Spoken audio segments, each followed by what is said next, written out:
Hi, Purple Fringe students. Hello. How are you doing today? I hope you all had a great weekend. Yesterday was Mother's Day. Did you celebrate and do something nice with your mom yesterday? I hope so. Moms are very special. Every day should be Mother's Day, right? Well, today we are going to continue our lesson on insects. Before we begin talking about a new type of insect, why don't we go back and just review what makes an insect an insect?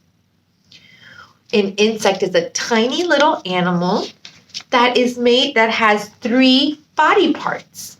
It has a head, a thorax, and an abdomen. We also know that the insect has 2 antennas connected to their head and 6 legs connected to the thorax. 1, 2, 3, 4, 5, 6. We also know that insects are invertebrate. That means that they don't have a backbone.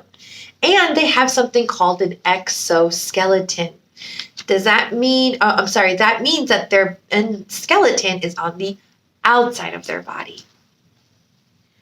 Today, we are going to talk about a very special and beautiful insect. Well, we're going to talk about 2 that are very similar. We are going to talk about the butterfly and a moth. Now, I know you've seen butterflies outside, especially during the warm weathers. You see them in our gardens, you see them fly around plants and flowers.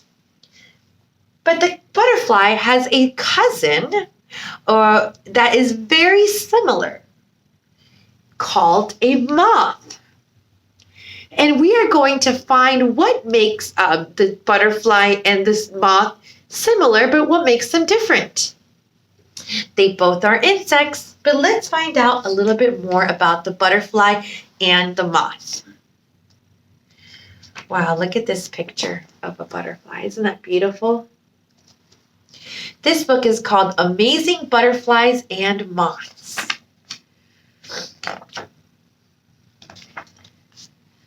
Bright butterfly, dull moths. When people think of butterflies, they see beautiful wings fluttering in the sunlight.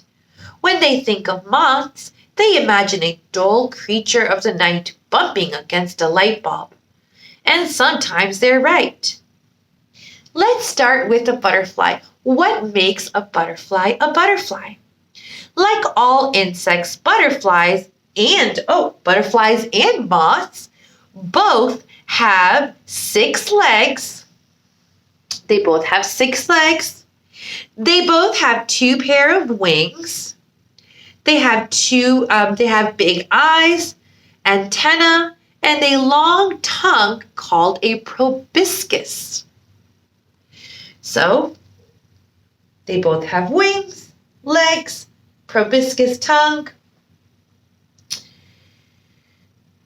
Feelers. You can usually tell a moth from a butterfly by its feelers or its antennas. Moths do not, and many moths have, moths do not have antennas. Moths do not, and many moths have thick antennas that look like feathers. So, we know that butterflies and moths both have wings. They have legs. They have legs, wings, the main body part. But butterflies have something called feelers, which are little bulbs at the tip of their antennas. Moths do not. Their antennas are very thick and fuzzy.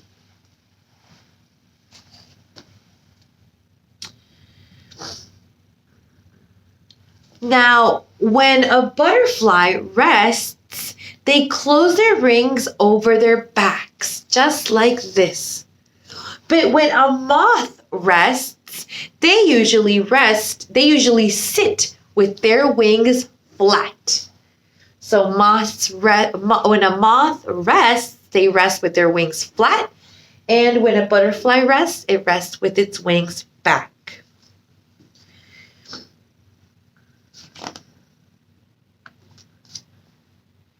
talk more about butterflies, okay? So, butterflies by day. Because of their beautiful, brilliant colors, butterflies are one of the best loved groups of animals in the world. Many people plant flowers in gardens to attract them. So, let's talk about butterflies. Life in the sun. Butterflies need sunlight to warm their bodies. So next time you see one basking in the sunshine, remember that it's not just being lazy, they're getting energy. Some butterflies have a little bit of black on their wings. This butterfly has lots of black on their wings, and this one has a bit on the bottom. And that is because the black on their wings attracts the heat and warms their body. So do you think this butterfly is very warm in the sun? Yes. This butterfly has some black, but it still warms up their body. And if you notice, a lot of butterflies have a little bit of black in them. Let's see, can you find the black in this butterfly? How about in this butterfly? Oh, this butterfly has a little bit of black too. This one has a little bit on its tip. Dainty eaters. Butterflies use their proboscis to suck up liquid foods, usually nectar from flowers. The proboscis works like a straw. So this is how butterflies drink nectar from flowers. Most butterflies look for a quiet spot to spend the night. This is usually a leaf or a tip of a grass stalk where birds won't find them. They will often return to the same spot every night. So if a butterfly has a nice safe spot in our playground, it's going to go to that same spot every night to sleep. How sweet. Some butterflies fight each other over a piece of land or even a patch of sunlight. Luckily, they are not tough enough to really hurt each other. Uh-oh. Butterflies can get a little bit unpeaceful, but that is how nature is sometimes. This butterfly's wing looks like a lace curtain, which is why it's called a lace wing. Butterflies' wings are very delicate. They are made of lots of tiny scales.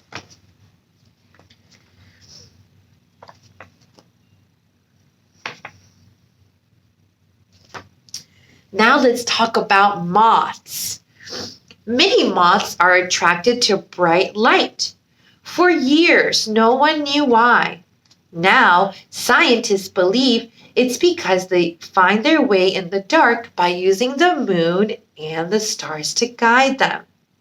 So let's read a little bit about moths. So butterflies use a proboscis to suck up liquid foods. Let's see what a moth uses. Like butterflies, many moths feed on nectar. Some have extremely long proboscis for reaching the bottom of deep flowers. This African moth has a proboscis 3 times the size of its body. Wow. Invisible moths. Moths that fly at night are usually dark and well designed to hide them during the day. So do you remember what it's called when an animal camouflages in the background? Yes, it's camouflage. I use that word in the sentence. But yes, moths actually blend in with their background. They camouflage. Heavyweights. Many moths have fatter, hairier bodies than butterflies because they fly at night when there is no sun to warm them up. So butterflies have smaller bodies. Here is the body of a butterfly right here. And a moth has a thicker, fatter body. And that is because at night it's cold. And their bodies need more of that body fat to keep them warm. On a diet, A lot of moths never eat a thing. They don't even have mouths. These moths have to live on energy they stored as caterpillars. So, a lot of moths don't have, can you imagine if you don't have a mouth? A lot of moths don't have mouths. They eat a lot of food when they're caterpillars. So let's go back and talk about the colors of the butterflies. Butterflies come in every color that you can imagine and some that you can't. Many butterflies have we just talked about that. Many butterflies have back on their wings. The dark scales soak up the sunlight, warming their bodies. Some butterflies have see-through wings. That means that they have very few scales on their wings. Their wings of a butterfly is covered with thousands of tiny scales of different colors. The scales overlap like tiles on a roof to create the pattern that you see. Here's a close-up of their wings. At the edge of the wings, a butterfly's scales are so long and stringy. Close up, they look like a fringe of a tablecloth. That's the end of their butterfly wings. It's very stringy and long. Now, butterflies and moths can see, smell, and taste, but they don't use these senses in the same way that we do. So when we smell, we use our nose. To touch, we use our hand. And to taste, we use our tongue. Let's find out how butterfly and moths use their senses. Sensitive feet. You taste with your tongue, but many butterflies and moths taste with their feet. Can you imagine? Butterflies taste with their feet. Smelly radar. Female moths attract males by giving off a special perfume.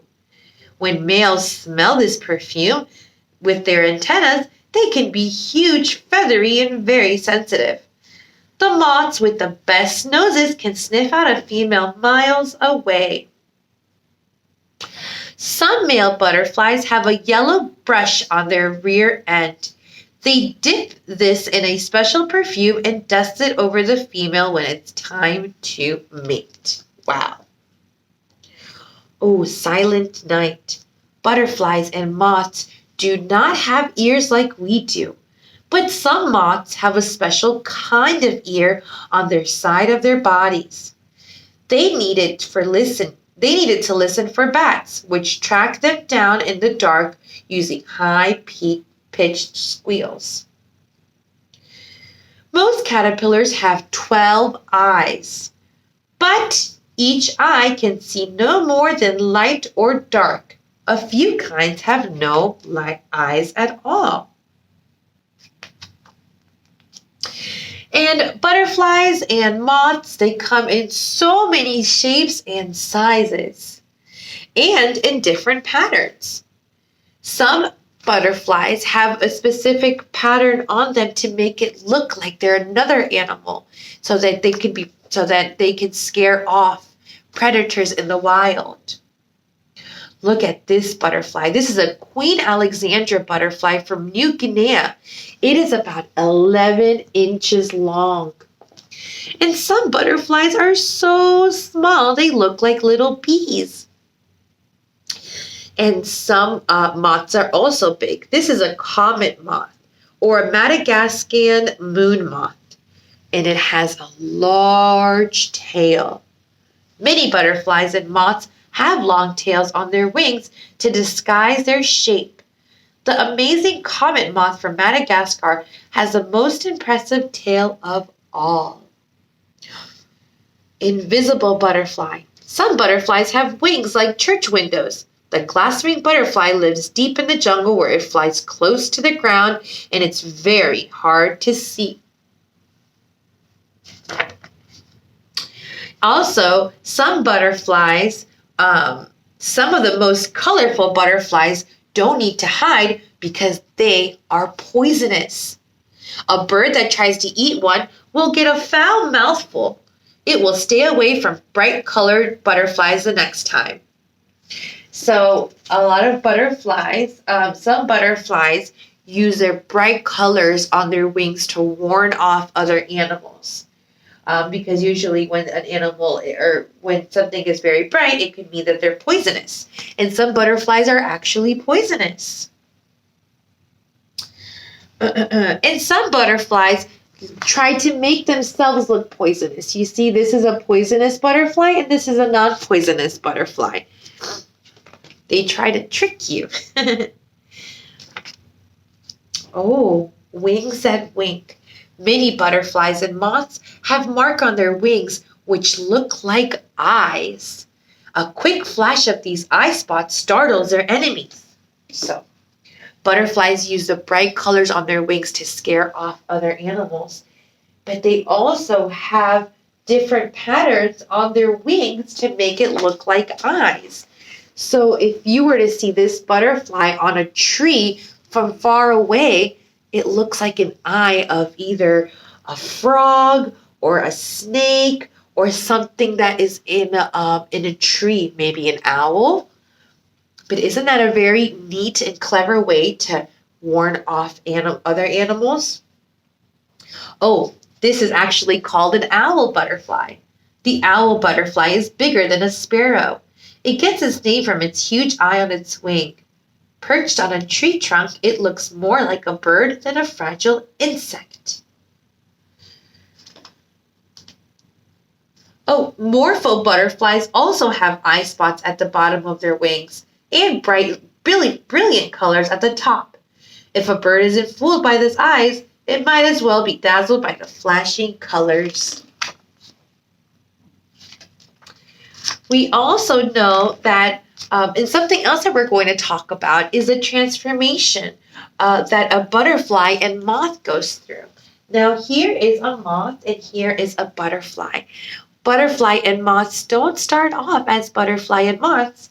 They actually start off as little eggs that turn into a caterpillar. And then from a caterpillar, they form a chrysalis. And then once in the chrysalis, they transform and become a butterfly, and then they hatch, and then they come out of their chrysalis. From egg to butterfly. Butterflies and moths change 3 times to become adults. They change from eggs to caterpillars to chrysalis to adult. This change is called metamorphosis. Can you say metamorphosis? So, we're going to talk a little bit more about how a caterpillar and moth transforms and how they transform and how they go through the metamorphosis. I hope you had fun learning about butterflies and caterpillars. Check out our next video to see the life cycle of a butterfly. Bye, guys.